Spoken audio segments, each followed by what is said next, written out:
Hello friends, this is Funz education. दोस्तों, आज हम टीजीटी साइंस में यांत्रिक तरंगे मैकेनिकल वेव्स के बारे में चर्चा करेंगे। स्टार्ट करते हैं। यांत्रिक तरंगे।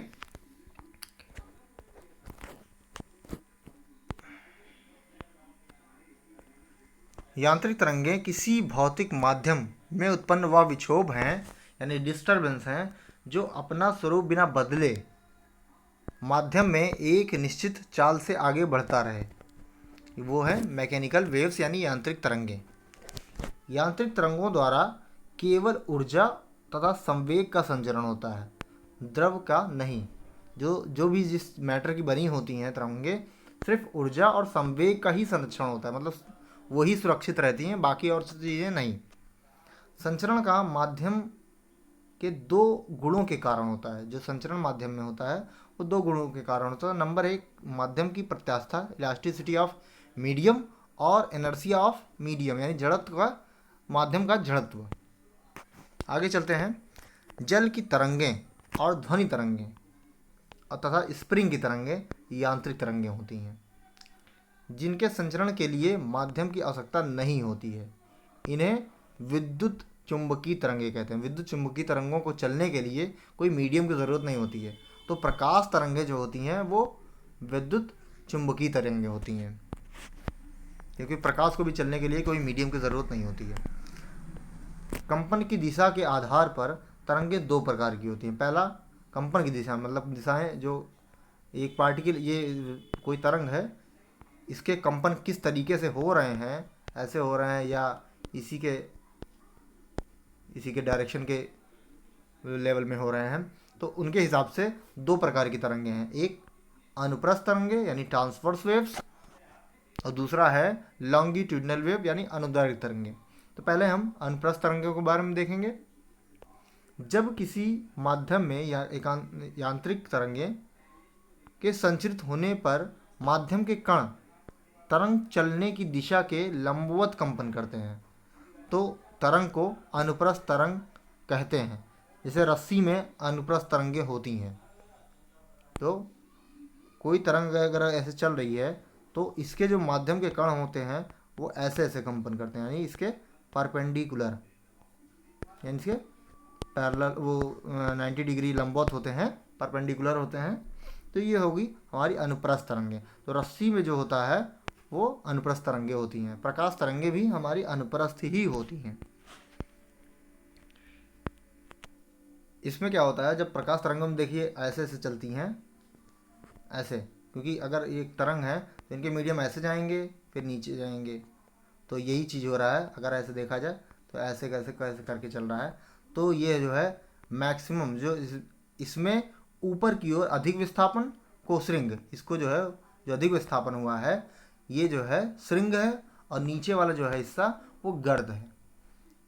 तो अधिकतम विस्थापन को सिंग और नीचे की ओर अधिकतम विस्थापन को गर्त कहा जाता है। ठीक है। और फिर से, एक श्रृंग से दूसरे गर्त, एक श्रृंग से दूसरे श्रृंग तथा एक गर्त से समीपवर्ती दूसरे गर्त के बीच की जो लेंथ होती है, दूरी होती है, वो तरंग दैर्ध्य कहलाती है। जैसे यहाँ है, ये हो गया श्रृंग, ये श्रृंग हो गया, और ये गर्त हो गया, ये गर्त हो गया। तो इस श्रृंग श्रृंग के बीच की दूरी लैम्डा, और इस गर्त गर्त के बीच की दूरी लैम्डा। तो ये हो जाएगा तरंग दैर्ध्य। फिर अनुप्रस्थ तरंगे केवल ठोसों में उत्पन्न की जा सकती है, क्योंकि इनमें दृढ़ता, रिजिडिटी पाई जाती है, और गैसों और द्रवों में नहीं पाई जाती है। इस वजह से गैसों और द्रवों में अनुप्रस्थ तरंगे नहीं उत्पन्न की जा सकती हैं। अब आते हैं अनुदैर्घ्य तरंगे, लॉन्गिट्यूडनल वेव्स। जब किसी माध्यम में यांत्रिक तरंग के संचरित होने पर माध्यम के कण, जब उसमें यांत्रिक तरंग संचरित होती है तो माध्यम के कण जो हैं वो चलने की दिशा, यानी तरंग चलने की दिशा के अनुदिश कंपन करते हैं, तो उस तरंग को अनुदैर्घ्य तरंग कहते हैं। तार की एक लंबी स्प्रिंग में अनुदैर्घ्य तरंगें उत्पन्न होती हैं। जैसे यहाँ देखिए, अगर स्प्रिंग को, एक स्प्रिंग है तो उसको अगर खींचा जाए तो इस साइड में, मतलब ऐसे करके मोशन करती है। अगर एक स्प्रिंग है तो ऐसे अगर इसको इधर खींचा जाए तो आगे पीछे की ओर कंपन करती है, ऐसे फिर पीछे आएगी, ऐसे करके कंपन करती है। तो कभी कभी ऐसा होता है कि इसी गति के कारण इसमें कुछ स्प्रिंग साथ में हो जाती हैं, मतलब समीप हो जाती हैं, और कुछ जो है एक दूसरे से दूर दूर हो जाती हैं। तो जहाँ नज़दीक होती हैं वहाँ हम संपीडन कहते हैं, और जहाँ दूर दूर होती हैं स्प्रिंगें उनको हम विर्नल कहते हैं। आगे चलते हैं। जिन स्थानों पर स्प्रिंग पास पास उसे संपीडन, तथा जिन स्थानों पर स्प्रिंग दूर दूर होते हैं उसे विर्नल कहते हैं। अनुदैर्घ्य तरंगें सभी प्रकार के माध्यमों में उत्पन्न की जा सकती है, सॉलिड में, गैस में और लिक्विड में। आगे चलते हैं। वायु में उत्पन्न ध्वनि तरंगें सदैव अनुदैर्घ्य होती हैं। वायु में जो भी तरंगें होती हैं, ध्वनि तरंगें, वो सदैव अनुदैर्घ्य होती हैं। द्रवों की सतह पर अनुप्रस्थ तरंगों का संचरण होते हुए भी उनके भीतर केवल अनुदैर्घ्य ही संचरित होती है, क्योंकि सतह पर वो ऐसे करके फ्लो करेंगी और अंदर जो है ऐसे करके, यानी जो है ये ऐसे मोशन करती हैं आगे पीछे की ओर, ऐसे करके।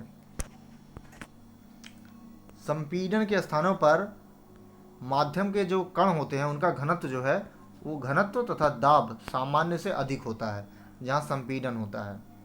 जहाँ पार्टिकल नज़दीक आ जाते हैं उसके, वहाँ घनत्व ज़्यादा हो जाएगा और दाब ज़्यादा हो जाएगा, अधिक से, सामान्य से अधिक हो जाएगा। विर्नल की जगह पे वहाँ घनत्व और जो दाब होगा वो कम हो जाएगा सामान्य से। आगे चलते हैं।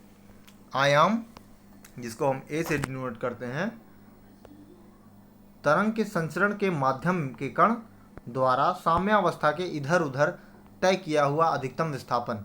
ये अगर इस साम्य स्थिति है तो जो ये हो जाएगा, ये तुम्हारा भी अधिकतम विस्थापन ए हो जाएगा। आगे चलते हैं। आवर्तकाल, तरंग के संचरण के माध्यम के कण द्वारा एक कंपन का पूरा समय, यानी एक कंपन को पूरा करने में जितना समय लगा उसी को आवर्तकाल कहते हैं। आवृत्ति, कण द्वारा एक सेकंड में किए गए कंपनों की संख्या, number of vibration in 1 second, ये हो जाएगी आवृत्ति। इसको नीटा से कहते हैं। कला, कला मतलब फाई, यानी कलांतर, जो टाइम होता है वो भी। अब किस टाइम, किस क्षण पार्टिकल कहाँ था, यानी जो कला जो होती है वो स्थिति और गति की दिशा को बताता है, इसी को कला कहते हैं। आगे चलते हैं। आवृत्ति, चाल और तरंग दैर्घ्य में संबंध। तो संबंध ये होता है v = n lambda, n × lambda. अनुप्रस्थ तरंगों की चाल, ठोसों में अनुप्रस्थ तरंग की चाल जो होती है v = √n/d। आगे चलते हैं। लचीली तनी डोरी में अनुप्रस्थ तरंग की चाल। अब डोरी में अनुप्रस्थ तरंग ही होती है, तो इसलिए जो है v = T/m, T जो होगा उसका तनाव होगा, m = πr² × d, यानी इसका द्रव्यमान है, और ये v × d जो है ये वॉल्यूम और घनत्व है। आगे चलते हैं।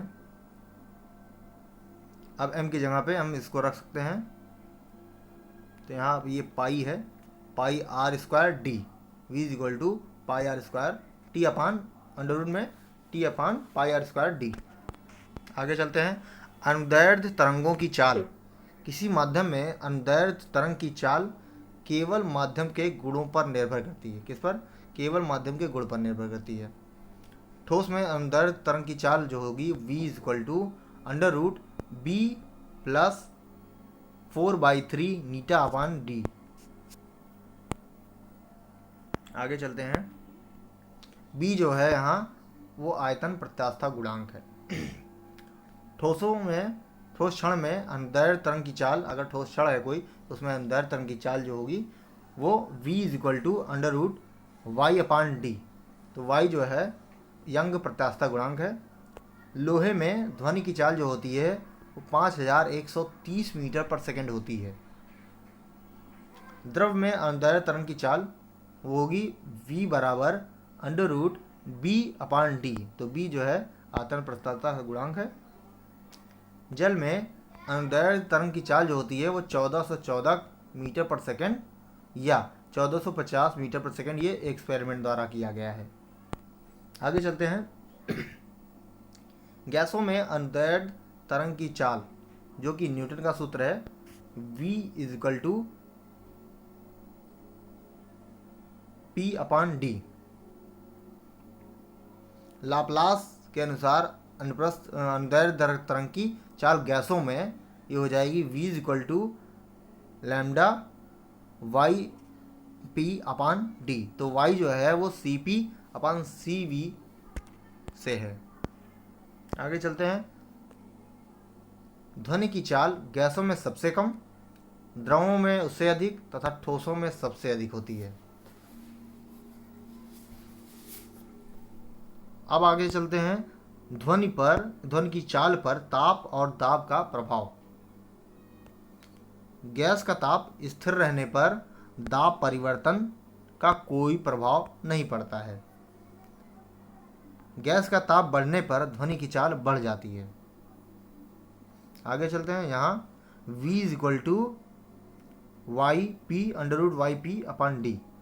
तो यहाँ जो है p को हम हटा करके हम इतना कर सकते हैं d, और अगर v नीचे कर दिया जाए तो हम इसको फॉर्म में कर सकते हैं under root Y R T upon M. यानी इसको हम इससे बनाया गया है पी वी बराबर आर टी।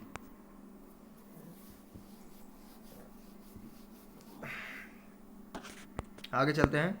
किसी गैस में ध्वनि की चाल उसके परम ताप के वर्गमूल के अनुक्रमानुपाती होती है। तो इससे हम निकाल सकते हैं, क्योंकि ये कांस्टेंट सारे हैं, अब टी के वर्गमूल के अनुक्रमानुपाती हो जाएगा। v is directly proportional of under root T. 1 degree centigrade ताप बढ़ने से वायु में ध्वनि की चाल लगभग 0.61 मीटर पर सेकंड बढ़ जाती है।